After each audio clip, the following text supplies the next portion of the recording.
Chapter 7 The Marvellous Ears. Back in the cave, the big friendly giant sat Sophie down once again on the enormous table. "Is you quite snugly there in your nightie?" he asked. "You isn't pretty cold?" "I'm fine," Sophie said. "I cannot help thinking," said the BFG, "about your poor mother and father. By now they must be jipping and scumping all over the house, shouting, 'Hello, hello, where is Sophie gone?'" "I don't have a mother and father," Sophie said. "They both died when I was a baby." "Oh, you poor little scrumplet!" cried the BFG. "Is you not missing them very badly?" "Not really," Sophie said, "because I never knew them." "You was making me sad," the BFG said, rubbing his eyes. "Don't be sad," Sophie said. "No one is going to be worrying too much about me. That place you took me from was the village orphanage. We are all orphans in there." "You was an orphan?" "Yes." "How many is there in there?" 10 of us," Sophie said, "all little girls." "Was you happy there?" the BFG asked. "I hated it," Sophie said. "The woman who ran it was called Mrs Clonkers, and if she caught you breaking any of the rules, like getting out of bed at night or not folding up your clothes, you got punished." "How was you getting punished?" "She locked us in the dark cellar for a day and a night without anything to eat or drink." "The rotten old rot trasper!" cried the BFG. "It was horrid," Sophie said. "We used to dread it. There were rats down there. We could hear them creeping about." "The filthy old fizzwiggler!" shouted the BFG. "That is the hardest thing I is hearing for years. You was making me sadder than ever." All at once a huge tear that would have filled a bucket rolled down one of the BFG's cheeks and fell with a splash on the floor. It made quite a puddle. Sophie watched with astonishment. "What a strange and moody creature this is," she thought. "One moment he is telling me my head is full of squashed flies, and the next moment his heart is melting for me because Mrs Clonkers locks us in the cellar." "The thing that worries me," Sophie said, "is having to stay in this dreadful place for the rest of my life. The orphanage was pretty awful, but I wouldn't have been there forever, would I?" "All is my fault," the BFG said. "I is the one who kid-snatched you." Yet another enormous tear welled from his eye and splashed onto the floor. "Now I come to think of it, I won't actually be here all that long," Sophie said. "I is afraid you will," the BFG said. "No, I won't," Sophie said. "Those brutes out there are bound to catch me sooner or later and have me for tea." "I is never letting that happen," the BFG said. For a few moments the cave was silent. Then Sophie said, "May I ask you a question?" The BFG wiped the tears from his eyes with the back of his hand and gave Sophie a long, thoughtful stare. "Shoot away," he said. "Would you please tell me what you were doing in our village last night? Why were you poking that long trumpet thing into the Gucci children's bedroom and then blowing through it?" "Aha!" cried the BFG, sitting up suddenly in his chair. "Now he is getting nosier than a Parker." "And the suitcase you were carrying," Sophie said. "What on earth was that all about?" The BFG stared suspiciously at the small girl sitting cross-legged on the table. "You was asking me to tell you whoopsie big secrets," he said. "Secrets that nobody is ever hearing before." "I won't tell a soul," Sophie said. "I swear it. How could I anyway? I'm stuck here for the rest of my life." "You could be telling the other giants." "No, I couldn't," Sophie said. "You told me they would eat me up the moment they saw me." "And so they would," said the BFG. "You was a human being, and human beings is like straw bungles and cream to those giants." "If they are going to eat me the moment they see me, then I wouldn't have time to tell them anything, would I?" Sophie said. "You wouldn't," said the BFG. "Then why did you say I might?" "Because I is brimful of buzzburgers," the BFG said. "If you listen to everything I am saying, you will be getting earache." "Please tell me what you were doing in our village," Sophie said. "I promise you can trust me." "Would you teach me how to make an elephant?" the BFG asked. "What do you mean?" Sophie said. "I would dearly love to have an elephant to ride on," the BFG said dreamily. "I would so much love to have a jumbly big elephant and go riding through green forests, picking peachy fruits off the trees all day long. This is the sizzling hot, muck-frumping country we is living in. Nothing grows in it except snozcumbers.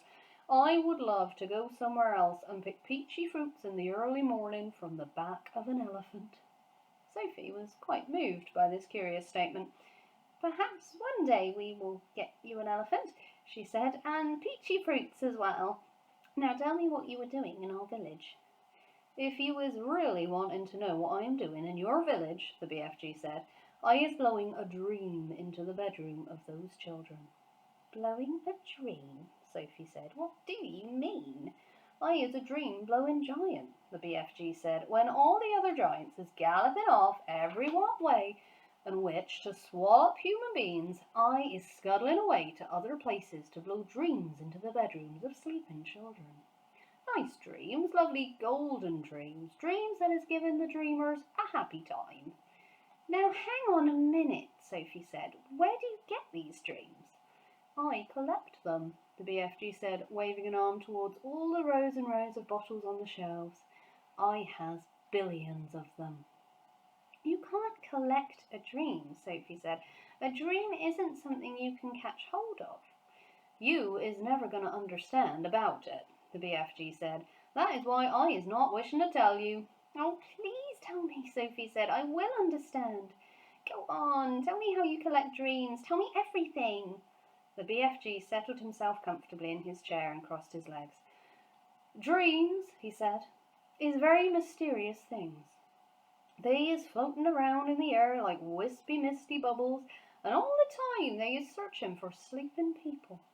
"Can you see them?" Sophie asked. "Never at first." "Then how do you catch them if you can't see them?" Sophie asked. "Aha," said the BFG. "Now he is getting on to the dark and dusky secrets. I won't tell a soul." "I is trusting you," the BFG said. He closed his eyes and sat quite still for a moment while Sophie waited. "A dream," he said, "as it goes whiffling through the night air, is making a tiny little buzzing humming noise. But this little buzzy hum is so silvery soft it is impossible for a human being to be hearing it." "Can you hear it?" Sophie asked. The BFG pointed up at his enormous truck wheel ears, which he now began to move in and out. He performed this exercise proudly, with a little proud smile on his face. "Is you seeing these?" he asked. "How could I miss them?" Sophie said. "They maybe is looking a bit preposterous to you," the BFG said, "but you must believe me when I say they is very extra usual ears indeed. They is not to be coughed at." "I'm quite sure they're not," Sophie said. "They is allowing me to hear absolutely every single twiddly little thing." "You mean you can hear things I can't hear?" Sophie said. "You is as deaf as a dumpling compared with me," cried the BFG. "You is hearing only thumping loud noises with those little earwigs of yours, but I am hearing all the secret whisperings of the world." "Such as what?" Sophie asked. "In your country," he said, "I is hearing the footsteps of a ladybird as she goes walking across a leaf." "Honestly?" Sophie said, beginning to be impressed. "What's more, I is hearing those footsteps very loud," the BFG said. "When a ladybird is walking across a leaf, I is hearing her feet going clumpity clumpity clump like giant's footsteps." "Good gracious me," Sophie said. "What else can you hear?" "I is hearing the little ants chittering to each other as they scuttle around in the soil." "You mean you can hear ants talking?" "Every single word," the BFG said, "although I is not exactly understanding their language." "Go on," Sophie said.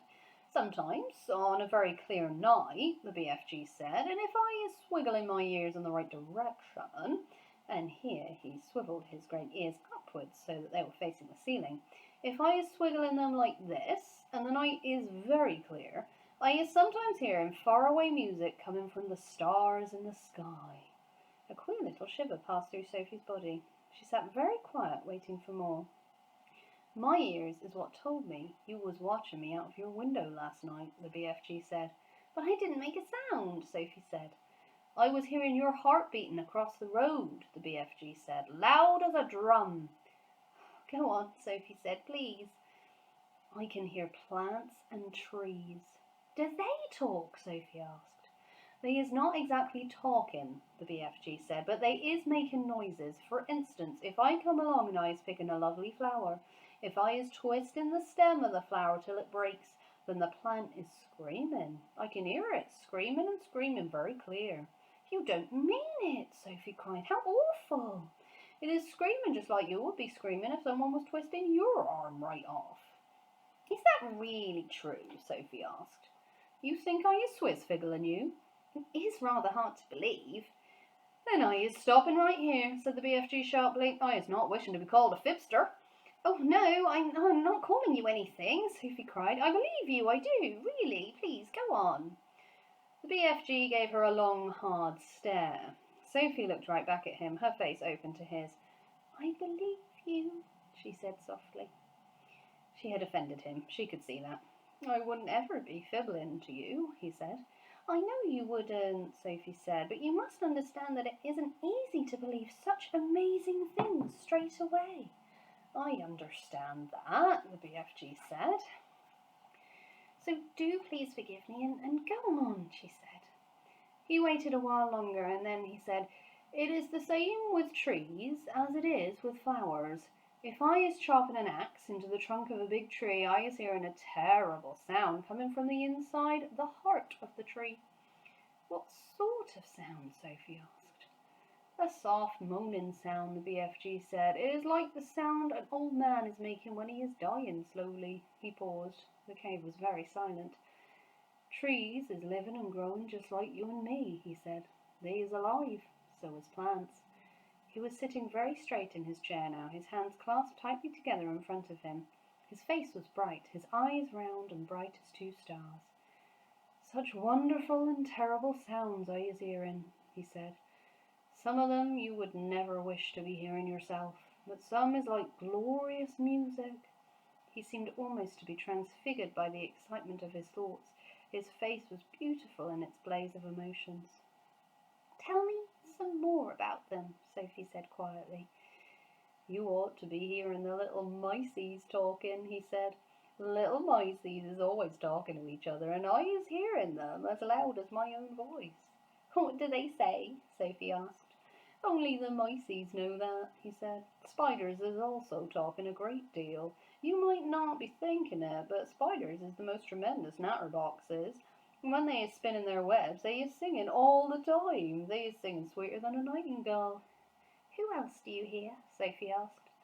One of the biggest chat bags is the cattle piddlers, the BFG said. What do they say?